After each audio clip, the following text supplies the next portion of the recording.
ఊరి చివర ఉన్న దెయ్యాల బంగళా ముందు రాము ఆగాడు. చీకటి, నిశ్శబ్దం.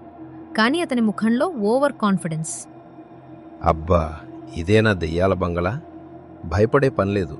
ఈరోజు నా లక్ పీక్కి వెళ్తుంది. చూస్తూ ఉండు రాము, నువ్వు ప్రొఫెషనల్ దొంగవు. ఇది నా ఈజీ మిషన్. అతను ర్యాడ్ని తాళం దగ్గర పెట్టి స్టైల్గా పగలగొట్టాలని ట్రై చేశాడు. ఒక్క దెబ్బ చాలు. రాడ్ జారి గేటుకి బలంగా తగిలింది. శబ్దం చీకట్లో చాలా దూరం వరకు వెళ్ళింది. అయ్యో అయ్యో, ఎవడైనా విన్నాడా? ఇలా అయితే నా ఈజీ మిషన్ ఈజీగా ఫెయిల్ అవుతుంది. రాము ఒక్కసారిగా గడ్డకట్టిపోయాడు. ఊరంతా నిద్రలో ఉన్నా అతనికి ప్రతి శబ్దం పోలీస్ సైరన్లా అనిపించింది. ష్ ష్, కూలుగా ఉండు. నన్ను నేనే భయపెట్టుకుంటే ఎలా? ఇది బంగళా, జైలు కాదు. ఒక్క నిమిషం, శాంతి. అయ్యో, కుక్క. కుక్కే, దెయ్యం కాదు, కుక్కే. అయినా ఈ బంగ్లా పేరు ఎందుకిలా పెట్టారా బాబు? అతను గేటు దగ్గర చిన్నగా వంగి తాళం చుట్టూ చూసి మళ్లీ రాడ్ని సెట్ చేసుకున్నాడు. ఈసారి స్లోగా, నిశ్శబ్దంగా. ఓహో, తాళం పాతది, పనవుతుంది. అంతా నా కంట్రోల్లోనే. గేటు దాటాక రాము అడుగులు తాను కూడా వినిపించకుండా జాగ్రత్తగా వేశాడు. గాలి ఒక్కసారి బలంగా వీచింది.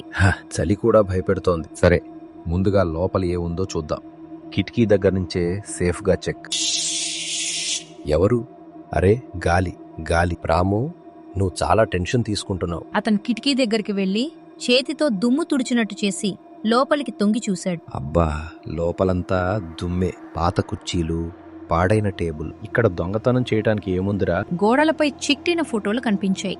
కొన్నిట్లో ముఖాలు సగం చెరిగిపోయి కళ్లే మిగిలినట్టున్నాయి. అయ్యో, ఈ ఫోటోలు ఎందుకిలా చూస్తున్నాయి? ఇది డెకరేషన్ మాత్రమే. అయినా బంగళా లోపల ఎవ్వరూ లేరనుకుంటా. రాము ఊపిరాపుకుని ఇంకా లోపలికి చూశాడు. అప్పుడు లోపల ఎక్కడో చిన్నగా కదలిక శబ్దం. ఏంటది? ఎలుక లేక? నో, దెయ్యం కాదు. కానీ ఎవరో ఉన్నట్టుంది. అయితే లోపల విలువైనది ఖచ్చితంగా ఉంటుంది. సరే, ఓపెన్ చేస్తా. అతని భయం మీద ఆశ గెలిచింది. రాము కిటికీ నుంచి వెనక్కి తగ్గి ప్రధాన తలుపు వైపు నెమ్మదిగా నడిచాడు. సరే, ఓపెన్ చేస్తా. చూద్దాం ఈ బంగళా రహస్యం ఏంటో. తలుపు పూర్తిగా తెరవకముందే లోపల నుంచి చల్లని గాలి బయటికి తోసినట్టు తగిలింది. ఇంత చల్లగా ఎందుకుంది? ఇప్పుడు వెనక్కి తగ్గితే నేను రాము కాదు. తలుపు పూర్తిగా తెరవకముందే లోపల నుంచి చల్లని గాలి బయటికి తోసినట్టు తగిలింది. అది ఎవరు?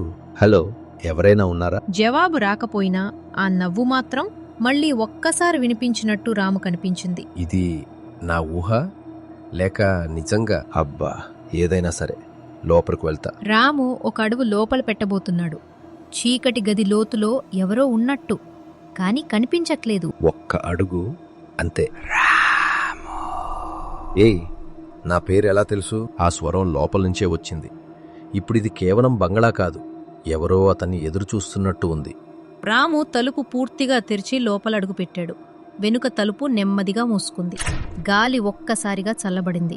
హాల్ మధ్యలో దుమ్ము కణాలు గాల్లో తేలుతూ చంద్రకాంతిలో మెరిపించాయి. అతను ఒక్క అడుగు ముందుకు వేసిన క్షణంలోనే తన ముందు ఒక ఆకారం నిలబడి ఉన్నట్టు గమనించాడు. మొదటది నీడలా కనిపించింది. తర్వాత క్రమంగా స్పష్టమైంది. తెల్లటి రూపం, స్థిరంగా, ప్రశాంతంగా. రాము గుండె వేగంగా కొట్టుకుంది. కాళ్ళు కదల్లేదు. కేక రావాలనిపించింది, కాని గొంతు బిగుసుకుంది. ఆ ఆకారం అతని వైపు కదల్లేదు. పారిపోవద్దు అని చెప్పినట్టు నిశ్శబ్దంగా నిల్చింది. ఆ భయం మధ్యలోనే ఒక వింత అనుభూతి కలిగింది. దాడి చేసే ఉద్దేశం కాదు, హెచ్చరిక కాదు, ఎదురు చూసినట్టు ఉన్న ఉనికి. ఈ ఇల్లు ఖాళీ కాదని రాముకి అర్థమైంది. ఆ ఉనికి అతనికి ఈ ఇంటి యజమాని అని తెలియచేసినట్టయింది. ఎన్నో సంవత్సరాలుగా ఇక్కడే మిగిలిపోయిన ఒక ఆత్మ, తన సంపదను కాపాడుతూ, తప్పు చేతుల్లో పడనీయకుండా చూస్తూ.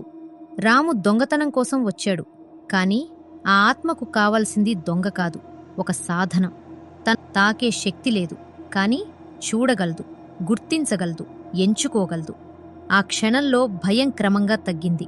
ఆశ జాగ్రత్తగా పెరిగింది. ఇది బెదిరింపు కాదు, ఇది ఒక ఆఫర్, ఒప్పందం. సాదాసీదాగా ఉంది. ఆత్మ చూపిందే తీసుకోవాలి, మిగతా దానికి తాకకూడదు. ఈ ఇంటి రహస్యాలు బయటకు చెప్పకూడదు. నమ్మకం చెడితే ఈ ఇంటి నుంచి బయటికి వెళ్ళావు. ఇదేనా పై అంతస్తు తలుపు?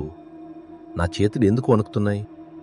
డ్రామా వద్దు రాము, ప్రొఫెషనల్గా తలుపు తెరువు. ప్రొఫెషనల్గా అంటే దెయ్యంతో పార్ట్నర్షిప్లో? అవును, నువ్వు చేతులు, నేను హెచ్చరికలు. పని మొదలు. సరే సరే, కానీ లోపల ఏముందో నీకు తెలుసా? తెలిస్తే నిన్ను ఇంత చెమట పట్టించేదాన్నా? తెరిచి చూద్దాం. నువ్వు చాలా కూల్గా మాట్లాడుతున్నావు. కూల్ కాదు, నేను చల్లగా ఉంటాను. నడువు. ఓకే, తాళాలు ఎక్కడా? ఇదిగో. తాళాలు గుత్తి తీయి, ఒక్కొక్కటి ట్రై చెయ్యి. భయం కాదు, ఫోకస్. Focus focus. నా గుండె మాత్రం డ్రమ్లా కొడుతోంది. డ్రమ్ వద్దు అన్నాను కదా. నిశ్శబ్దంగా పని. సరే, ఈ తాళం కాదు, ఇది కూడా కాదు. చిన్నది కాదు, కొంచెం పాతది.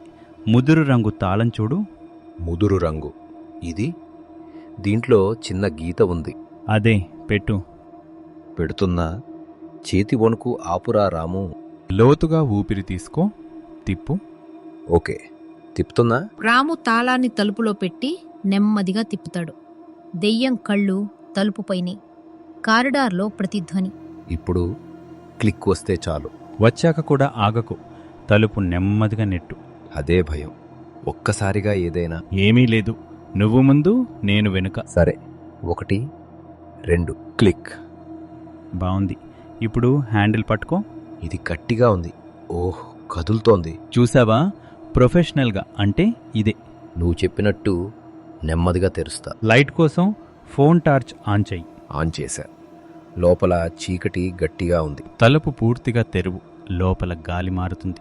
ఓకే, తెరిచాను. రాము అడుగు లోపల పడగానే గదిలో దుమ్ము వాసనతో పాటు పాత కలప వాసన కలిసింది. టార్చ్ వెలుతుర్లో అల్మారాల వరుస, 2 ట్రంకులు, గోడమీద పెద్ద అద్దం స్పష్టంగా కనిపించాయి. అబ్బా, ఇంత పాతవి. అల్మారాలు మొత్తం తాళాలు వేసి ఉన్నాయి. ఇది స్టోర్ రూమ్. ఇక్కడే నీ బిజినెస్ దాగుంటుంది. బిజినెస్ అంటే పాత ట్రంకుల్లో బంగారం ఉందా? బంగారం కాదు, విలువ. ఏది విలువో మనం కనుక్కోవాలి. మనమా? నువ్వు తాకలేవు కదా. అందుకే పార్ట్నర్షిప్. నువ్వు తెరువు, నేను గమనిస్తా. ఈ ట్రంక్ మీద పేరుంది. మసకగా చదవలేకపోతున్నా. అద్దం వైపు టార్చ్ తిప్పకు. ముందు గది మొత్తం చూసి అర్థం చేసుకో. అద్దం ఎందుకు? అద్దం అంటే కొన్ని అద్దాలు కేవలం ప్రతిబింబం కాదు. జాగ్రత్త. నువ్వు డ్రామా వద్దు అన్నావు కదా. ఇది డ్రామా కాదు, సేఫ్టీ. సరే, అల్మారాలు, ట్రంకులు, ఇంకా ఏముంది? ఎడమ మూలలో చిన్న టేబుల్ చూడి. దానిపై పాత రిజిస్టర్ ఉండొచ్చు. ఇక్కడ టేబుల్ ఉంది, పైకి దుమ్ము. ఓ, పుస్తకం ఉంది నిజంగానే. అది నీకు లీడ్. కానీ ముందు గది మూడ్ అర్థం చేసుకో. మూడు అంటే నాకైతే పరుగెత్తాలి. మూడు. పరుగెత్తితే కింద మెట్లు జారిపడతావు. నిలబడు. ఓకే, నేను నిలబడ్డా. కానీ ఆ అద్దం చాలా పెద్దగా ఉంది. దాని ముందు వెళ్ళకు. నువ్వు ఉన్న చోట నుంచే చూసి చెప్పు. అద్దం ఫ్రేమ్ పాతది, చెక్క చెక్కినట్టుంది. ఎవరో ప్రత్యేకంగా పెట్టినట్టు. అవును, ప్రత్యేకమే. అందుకే నెమ్మదిగా. నువ్వు ఇక్కడే ఉండి గైడ్ చేస్తావా? నేను ఎక్కడికి పోను. నువ్వే తప్పు చేస్తే ఫలితం నీకే. చాలా హెల్ప్ఫుల్గా ఉంది. సరే, నేను 2 అడుగులు ముందుకు వేస్తా. 1 అడుగు మాత్రమే. టార్చ్ కిందకి. నేలపై ఏమైనా గుర్తులున్నాయా చూడు. నేలపై ఓ చిన్న గీతలు, ఎవరో బాక్స్ లాగినట్టు. అది ట్రంకు కదిలించిన గుర్తు. అంటే ఏదో తీశారు, ఏదో దాచారు. అప్పుడు మనం కూడా. అవును, కానీ అద్దం ముందు కాదు. ముందుగా నువ్వు అద్దంలో నీ ప్రతిబింబం చూసుకో. ఇప్పుడే అద్దం వైపు చూడమంటున్నావా? ఒక్కసారి మాత్రమే. భయపడకు. చూసి వెంటనే చెప్పు. సరే, నేను తల తిప్పుతున్నా. రాము అద్దం వైపు చూస్తాడు. టార్చ్ వెలుతురు అద్దంపై పడుతుంది. రాము ముఖం పక్కనే దెయ్యం ముఖం ప్రతిబింబంలో స్పష్టంగా కనిపిస్తుంది. రాము ఒక్కసారిగా వెనక్కి జంప్ అవుతాడు. అయ్యో, ఆగు, జంప్ చేయకు. నేల జారి ఉంటుంది. అద్దంలో నా పక్కనే నీ ముఖం. అవును, నువ్వు నన్ను చూడగలిగేది కొన్ని చోట్ల మాత్రమే. అంటే నువ్వు నిజంగానే ఇక్కడే ఉన్నావు అని అద్దం ప్రూఫ్ ఇచ్చిందా? ప్రూఫ్ కోసం కాదు, ఇది మన కనెక్షన్ పాయింట్. కనెక్షన్ పాయింట్ అంటే నువ్వు ఈ అద్దంలోనే ఇరుక్కున్నావా? ఇరుక్కోలేదు, కానీ ఈ అద్దం దగ్గర నా ఉనికి గట్టిగా కనిపిస్తుంది. అందుకే జాగ్రత్త అన్నావా? అవును, నువ్వు భయంతో పరిగెత్తితే మన పని ఆగిపోతుంది. పని, మన బిజినెస్ ఈ గదిలో ఏం చేయాలి? ఇక్కడ ఉన్నదంతా అమ్మేయడం కాదు, సరైన వస్తువు ఎంచుకోవడం. సరైన వస్తువు అంటే ఆ రిజిస్టర్. అవును, రిజిస్టర్లో లిస్ట్ ఉంటుంది, ఏ ట్రంక్లో ఏముందో. అయితే నేను దాన్ని తీసుకొస్తా. కానీ అద్దం వైపు చూస్తే ఇంకా షాక్ వస్తుంది. షాక్ని కంట్రోల్ చెయ్యి. నువ్వు నన్ను చూసావు, ఇప్పుడు నమ్మకం పెంచుకో. నమ్మకం సరే, నువ్వు చెప్పింది వింటా. కానీ ఒక రూట్. చెప్పు.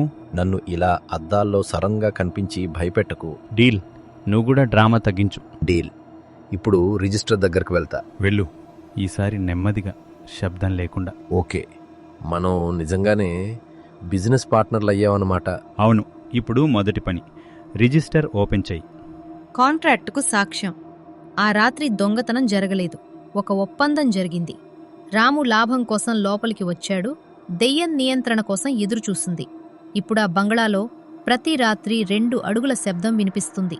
ఒకటి మనిషి అడుగు, మరొకటి ప్రతిబింబం అడుగు. ఎవరైనా ఆ ఇంటి దగ్గరికి వస్తే చల్లని గాలి ముందుగా హెచ్చరిస్తుంది.